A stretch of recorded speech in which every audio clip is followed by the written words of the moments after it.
বাপরে বাপ, যা গরম পড়েছে এই গরমে তোমরা কেমন আছো জানি না, কিন্তু আমাদের ব্রাইডদের মেকআপ কিন্তু একদম ওকে আছে। কিভাবে একটা লং লাস্টিং মেকআপ তোমরা এই সামারে তোমাদের ব্রাইডকে দিতে পারো, তাহলে কিন্তু এই ভিডিওটা পুরোটা শেষ অবধি দেখো। হ্যালো এভরিওয়ান, তোমরা সবাই কেমন আছো? আজকে তোমাদের সাথে আমার 15 মে রিসেপশন ব্রাইডের গল্পটা শেয়ার করব। সেদিনে আমার লোকেশন বুকিং ছিল চুচুড়া পেয়ারা বাগান, আর যেটা বাড়ি থেকে কাছেই ছিল, তাই আমি টোটো করে পৌঁছে গেছিলাম ব্রাইডের বাড়িতে। আর গিয়ে দেখি ব্রাইড একদম রেডি। আচ্ছা, আমার আজকের ব্রাইড, আর এটা হচ্ছে ব্রাইডের ছোট যা। তো আজকে দুজনকেই সাজাবো। আচ্ছা, তো প্রিয়াঙ্কা দি আজকে বলো যে তুমি কেমন লুক চাইছো? আমি সিম্পল ইয়েট ক্লাসিক লুক এরকম চাইছি একটা। আর আই মেকআপ নিউডের মধ্যে কিছু, মানে হালকা সিম্পলের উপর। হ্যাঁ, ঠিক আছে। তো ব্রাইডের পছন্দটা মাথাতে রেখেই আমি কাজ শুরু করে দিয়েছিলাম। আর এই লুকটার রিলস আর ছবি অলরেডি আমার পেজে পোস্ট করা আছে, তোমরা যারা এখনো চেক আউট করোনি অবশ্যই গিয়ে দেখে নাও। যেহেতু সামার, তাই আমাদের কিন্তু সামার প্রিপারেশন করে নিতে হবে, যাতে কিন্তু স্কিনটা খুব ভালোভাবে হাইড্রেট থাকে। আর দেখো আজকে আমি প্রোডাক্ট ইউজ করেছি রিকোডের, তোমরা কিন্তু অন্য যে কোনো প্রোডাক্টও ইউজ করতে পারো। আর দেখো ম্যাজিক ড্রপ কিন্তু শুধু ফেসে অ্যাপ্লাই করলে হবে না, আমি কিন্তু গলাতেও অ্যাপ্লাই করে নিয়েছি। আমার এই ব্রাইডের কিন্তু ছিল অয়েলি স্কিন, আর স্কিনে ছিল প্রচন্ড টেক্সচার আর ছোট ছোট ওপেন পোর্স, তার সাথে হেয়ারও ছিল।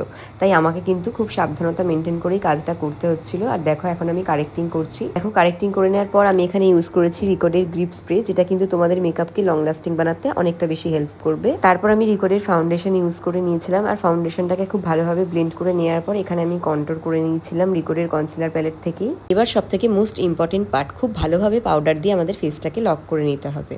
এবার কিন্তু ওয়াটার টেস্টিং এর পালা। আর যখন আমি ব্রাইডকে বলেছিলাম যে আমি তোমার মুখে ওয়াটার স্প্রে করবো, তখন কিন্তু আমার ব্রাইড একটু অবাক হয়ে গেছিল।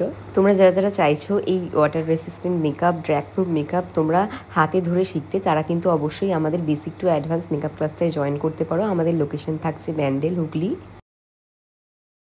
গালটাও টিপে দিলাম সুন্দর করে। আমাদের কিন্তু সিট বুকিং শুরু হয়ে গেছে। যারা যারা চাইছো জয়েন করতে, তারা অবশ্যই পেজে দেওয়ার নাম্বারে কন্ট্যাক্ট করে নাও। এরপর দেখো আমার ব্রাইডের হেয়ার কিন্তু ছিল ভীষণ শর্ট, আর সেটাতেও কিন্তু খুব ভালোভাবে ম্যানেজ করে আমাদেরকে হেয়ার স্টাইল করতে হবে। আমি সেটাই করে নিয়েছিলাম। তোমরা যারা যারা চাইছো হেয়ারটার ফুল টিউটোরিয়াল দেখতে, তারা কিন্তু হেয়ারের টিউটোরিয়াল বলে কমেন্ট করবে। ল্যাশ পড়লে চোখে ইনফেকশন হয় না? ল্যাশ দুটোতেই প্রবলেম হয়। তোমার ল্যাশ পড়লে খুব ভালো লাগতো, আমাকে আগেও বলেছিল, বাট আলোটা যেটা তো। প্রিয়াঙ্কাদের একটু ল্যাশেতে প্রবলেম হচ্ছিল, বাট ওর চোখটা ভীষণ সুন্দর ছিল। আমি প্রথমে ভেবেছিলাম যে নিউড আই মেকআপ করবো, কিন্তু তারপর মনে হলো যে কাট ক্রিজের ওপর একটা কিছু করি, আর এরকম একটা সিম্পল কাট ক্রিজ করে নিয়েছিলাম। কিন্তু লাইনার পরানোর পর তো চোখটা দেখতে অসাধারণ লাগছিল। আমার খালি বারবার মনে হচ্ছিল যে ওকে ল্যাশ পরালে ভীষণ ভালো লাগবে, কিন্তু দিদি ল্যাশটা স্কিপ করতে চেয়েছিল, তাই আমি একটু গ্লিটারও অ্যাড করে দিয়েছিলাম, যাতে চোখটা আরও বেশি করে হাইলাইট হয়। লিপস্টিকটা আমি নিউডের ওপরই রেখেছিলাম। তারপর দেখো আমি এখানে এখন কলকা করে নিচ্ছি।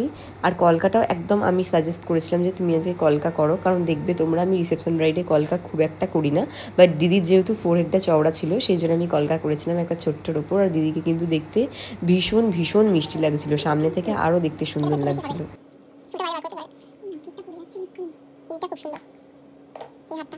হেয়ার স্টাইলটা করার আগে আমি জুয়েলারিটা পরিয়ে নিচ্ছিলাম। দিদির এই হোয়াইট লং হারের কালেকশনটা আমার ভীষণ ভালো লেগেছে। হেয়ার স্টাইল কমপ্লিট করে নেওয়ার পর বানটাকে ফ্লাওয়ার দিয়ে পুরোটা কভার করে নিয়েছিলাম, জিপসি আর রোজ দিয়ে। তোমরা কিন্তু অবশ্যই কমেন্টস করে জানিও কারা কারা এই টিউটোরিয়ালটা দেখতে চাইছো। আর সিঁদুর পরানোর পর তো অবশ্যই হ্যাঁ, লুকটা আরো বেশি ইনহ্যান্স হচ্ছিল। ভীষণ ভীষণ মিষ্টি লাগছিল দিদিভাইকে দেখতে সামনে থেকে। আমি তো খালি বারবার দিদির ছবি ভিডিওগুলো খুলে খুলে দেখছিলাম। আমার এই গুলুমুলু ব্রাইডকে তোমাদের কেমন লাগলো অবশ্যই কমেন্টস করে জানিও। তারপর ছিল আমার আর একটা পার্টি মেকআপ, ব্রাইডের ছোট জায়ের। এখন আমি অঙ্কনা দিকে মেকআপ করছি। ব্রাইড রেডি আমার, ওই যে ব্রাইড বসে আছে, ব্রাইড ছোট যার মেকআপ চলছে। তোমরা আমার পেজে দেখবে অলরেডি আমি আগের দিন এই দিদিভাইকে সাজিয়েছিলাম রেড বেনারসিতে, সেই লুকটাও ভীষণ এলিগেন্ট ছিল। তাই আমি দিদিকে আজকে সাজেস্ট করেছিলাম ওপেন হেয়ার করতে।